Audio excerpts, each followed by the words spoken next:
In the 1960s, a horrific crime in Manchester, UK, shocked the region. A woman who had been abused as a child and a man who enjoyed hurting animals, both extreme sadists, became the Moors murderers. They kidnapped, sexually assaulted, and murdered 5 teenagers. Saddleworth Moor, once peaceful and picturesque, became a place of terror at the hands of this couple. To this day, despite extensive searches, the location of one victim's body remains unknown. On July 12, 1963, Hindley was driving a van in Manchester, with Brady following on a motorbike. At around 7:30 p.m., 16-year-old Pauline Red, on her way to a club to dance with friends, was approached by the van. Hindley offered her a lift and asked her to help her find an expensive glove on Saddleworth Moor. Seeing the woman driver, Pauline agreed. On arrival, a motorbike also arrived. Although initially frightened, Pauline was told the biker was there to help. Half an hour later, Brady returned alone with Pauline near death, her clothes torn and her throat almost cut. When Hindley asked if he had sexually assaulted Pauline, Brady replied, "I certainly did." Then they buried the body together. On January 2, 1938, Ian Brady was born in the Gorbals area of Glasgow. His mother, an unwed tea-room waitress, never revealed his father's identity, though it was rumored to be a newspaper reporter who died before Brady's birth. A few months later, Brady was given to a local couple for upbringing, yet his birth mother visited him throughout his childhood. At 9 years old, Brady moved with his adoptive parents to Loch Lomond, Scotland, one of the UK's largest freshwater lakes. There, he developed a love for the outdoors. However, Brady exhibited cruelty to animals from a young age. Despite his denials, reports claimed he bragged about killing his first cat at 10 years old, burning another cat and a dog alive, and decapitating a rabbit. When he was a teenager, Brady was tried twice for breaking and entering, leading to his expulsion from school. He then worked as a tea-boy in a shipyard. Brady once had a girlfriend, but when she attended a dance with another boy, he threatened her with a switchblade, resulting in new charges. Before turning 17, Brady was given probation, with the condition of living with his mother, who had moved to Manchester and married an Irish fruit merchant. Less than a year after moving to Manchester, Brady was arrested for stealing lead seals and attempting to smuggle them out of a market.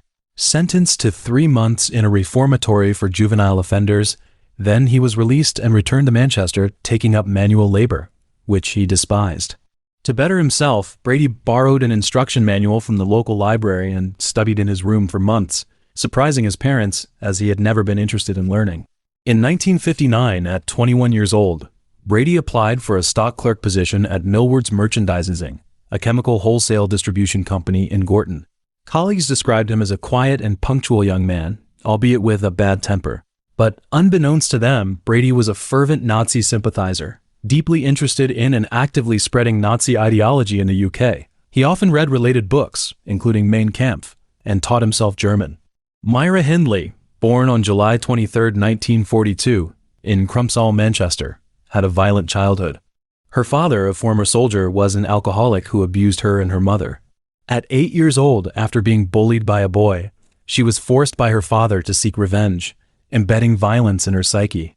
In June 1957, at 13 years old, Hindley was invited by her friend Michael Higgins, also 13 years old, to swim at a derelict reservoir. Though she agreed, but she went elsewhere with another friend. While Michael drowned there, this incident haunted her with guilt. Hindley's first job was as a junior clerk at an electrical engineering firm, where she was popular for fetching things and making tea for colleagues. Even when she lost her first week's wages, they pitched in to help her. At 17, she became engaged to a young man but called it off months later, deeming him immature and unable to provide the life she desired. In January 1961, at 18, Hindley joined Millward's Merchandising as a typist. She was instantly attracted to Ian Brady, noting details about him in her diary. They had their first conversation on July 27, 1961, and went to the cinema together on December 22nd. Brady read her books about Germany, and they often discussed German atrocities during lunch. Despite expressing concerns about Brady's character in letters, she was deeply infatuated, writing that he had convinced her there was no God and she believed whatever he said. Under his influence, she adopted an Aryan look, bleaching her hair blonde and wearing dark red lipstick, and dressed in boots, short skirts, and leather jackets. The couple frequented libraries, reading about philosophy, crime, and torture. In 1963, Brady and Hindley planned a bank robbery. Hindley got her driver's license and met the chairman of a rifle club, who showed her local shooting ranges and arranged for her to buy a rifle from a Manchester gun dealer. However, her poor shooting skills and temper made the robbery plan fail. Brady then became interested in photography, buying camera and darkroom equipment, and the couple took many explicit photos of each other. In July 1963, Brady read a novel about two wealthy young men who murder a 12-year-old to avoid the death penalty, which inspired him to commit the perfect murder. On July 12th, they killed Pauline, their first victim. On the evening of November 23, 1963, Brady and Hindley offered 12-year-old John Kilbride a ride in Ashton-under-Lyne, promising him sherry. Once in the car, they claimed to retrieve the sherry and later suggested a detour to Saddleworth Moor to find Hindley's lost glove. Upon arrival, Brady took John out, while Hindley waited in the car. Brady then sexually assaulted John, slit his throat with a 6-inch serrated knife, strangled him with a shoelace or rope, and buried his body in a shallow grave. On the evening of June 16, 1964, Hindley drove her mini pickup and asked 12-year-old Keith Bennett to help load boxes into the car, promising a ride home, and Brady was in the back seat. They went to a Saddleworth Moor parking spot, and Brady and Bennett got out to look for lost gloves. About 30 minutes later, Brady returned alone with a shovel he'd hidden earlier. He admitted to Hindley that he had sexually assaulted and strangled Bennett with a rope. On December 26, 1964, Brady and Hindley noticed 10-year-old Leslie Ann Downey alone in Ann Coates' playground. They approached her, dropped some items, and asked her to help load a parcel into the car, then taking her to Hindley's house. There, Downey was stripped, gagged, and forced to pose for photos before being sexually assaulted and strangled. And the attack was recorded on a tape with Brady and Hindley's voices heard over the victim's screams and pleas. The next morning, they drove Downey to Saddleworth Moor and buried her naked body in a shallow grave. On the evening of October 6, 1965, Hindley dropped Brady at Manchester Central Station while she waited in the car. Then Brady selected a victim, 17-year-old Edward Evans, an engineering apprentice, and Brady introduced Hindley to Evans as his sister, and they went to Hindley's house together, drinking a bottle of wine along the way. Once home, Brady sent Hindley to get her brother-in-law Smith. Despite her family's disapproval of her sister's marriage to Smith, Brady had been befriending Smith, which worried Hindley as she feared Smith might jeopardize their safety, but she still brought Smith back and had him wait outside for a signal. When the signal came, Smith entered and talked with Brady, asked Smith if he had brought a mini bottle, and asked him to wait in the kitchen. Smith then heard a high-pitched scream followed by continuous screams. Hindley shouted, "Dave, help him!" Smith ran into the living room and saw a young man lying on the sofa with Brady standing beside him, axe in hand, ready to strike. Then Smith heard the axe hit the left side of the man's head and saw Brady binding Evans with electric wire. Since Evans's body was too heavy for Brady to lift into the car alone, Brady wrapped it in plastic and placed it in the spare bedroom for later disposal. After Evans's murder, Smith agreed to return at dawn the next day with his daughter's pram to help move the body. He went home at around 3 a.m., but vomited due to what he had seen and told his wife everything. At 6:10 a.m., he called the police from a phone box in the estate with a screwdriver and bread knife for protection against himself. Then he was taken to Hyde Police Station by police car and recounted the previous night's events. Then the police went to Hindley's house. A policeman in a bread delivery uniform, hiding his face with his coat, asked Hindley at the back door if she had a husband or any men inside. She denied it, but after the policeman revealed his identity, she led him into the living room. Brady was writing a letter to his employer about his ankle injury. The policeman claimed to be investigating a violent incident from the night before involving firearms. Hindley denied knowledge of any violence and allowed the police to search the house. When asked for the key to the locked spare bedroom, she claimed it was left at her workplace, but under the policeman's insistence, Brady made her hand over the key. The police found Evans's body, and Brady was arrested for murder. He said, "I had a fight with Evans and things got out of hand." Although Hindley wasn't arrested, she asked to go to the police station with Brady, taking her dog. She refused to comment on Evans's death, claiming it was an accident, and was allowed to go home on condition she returned the next day. Over the following 4 days, Hindley visited her employer to ask for dismissal to claim unemployment benefits. Once she found an envelope belonging to Brady and burned it in the ashtray, claiming she didn't open it but suspected it contained plans for a bank robbery. Meanwhile, the police uncovered more evidence and were convinced of Hindley's active involvement in the murders of Evans and potentially other victims. On October 11th, she was arrested and detained, charged as an accomplice to Evans' murder. During a search of the house, police found an old exercise book named John Kilbride, leading them to suspect Brady and Hindley's involvement in other unsolved disappearances of children and teenagers. Brady told the police that he had a fight with Evans, insisted the murder was committed by him and Smith together, with Hindley only giving false testimony. Smith mentioned Brady's interest in the train station, but was unaware of the contents or location of the suitcases. On October 15th, the police found Brady's suitcases at Manchester Central Station. One contained 9 pornographic photos of a young girl, later identified as Downey, and a 16-minute tape recording of a girl named Leslie Ann Weston screaming, crying, and begging to go home.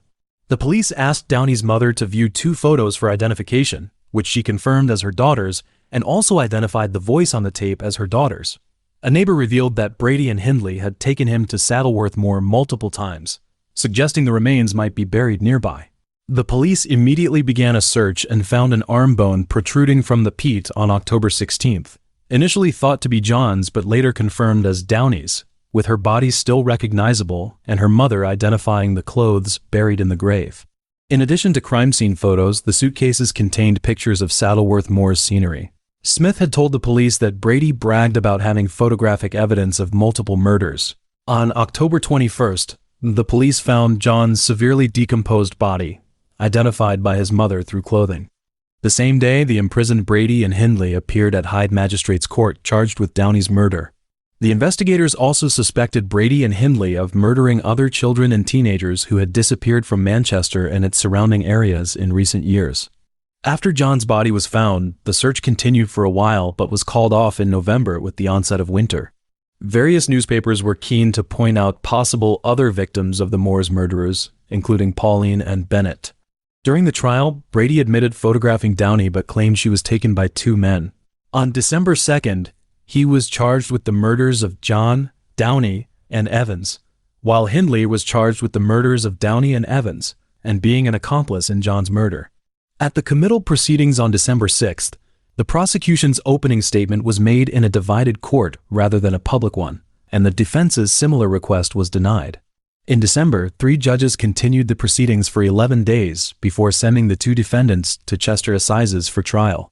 Many photos taken by Brady and Hindley at Saddleworth Moor featured her dog puppet, sometimes with a puppy. To help determine the photos' dates, detectives had a vet examine the dog to estimate its age, which required general anesthesia and led to the dog's death. Hindley was furious, accusing the police of murder, one of the rare times she showed emotion in front of them. On April 19, 1966, a 14-day trial began at Chester Crown Court. For the safety of Brady and Hindley, the court installed bulletproof glass and took other security measures. Journalists worldwide booked most hotel rooms in the city to cover the case, and spectators gathered outside the court daily, even after long travels. Initially, both defendants pleaded not guilty. Eventually, Brady admitted axing Evans but blamed others for the murder, while Hindley denied involvement and accused Brady. However, when the 16-minute tape recording was played in court, featuring the voices of Brady and Hindley, it contradicted Hindley's various defenses regarding Downey's death. On May 6th, after over 2 hours of deliberation, the jury found Brady guilty of 3 murders and Hindley guilty of 2 murders and 1 count of harboring a criminal. The judge sentenced both to life imprisonment, emphasizing they should spend a very long time in prison. Throughout the trial, both persisted in lying. Hindley was described as a quiet, restrained, and cold-blooded person, while the judge deemed Brady incredibly evil and unlikely to reform. Brady was later moved to Ashworth Hospital for psychiatric care, but refused to cooperate with psychiatrists. He died there in 2017. Hindley's appeal after the trial failed. She maintained contact with Brady until 1971 and even developed a relationship with a prison officer, planning an escape that never succeeded. In 1985, her minimum sentence was extended to 30 years. She was transferred to a medium-security prison in 1994 but was repeatedly denied release upon appeal. Hindley passed away in 2002 due to bronchopneumonia. Bennett's body has never been located. In 2003, police launched a search operation for Bennett's body at Saddleworth Moor, utilizing advanced resources like reconnaissance satellites capable of detecting soil disturbance. Despite these efforts, the search for Bennett proved fruitless. On September 30th, 2022, police resumed the search in the bog after an amateur investigator reported finding a skull. However, on October 7th, they announced the end of the search, having found no traces of human remains.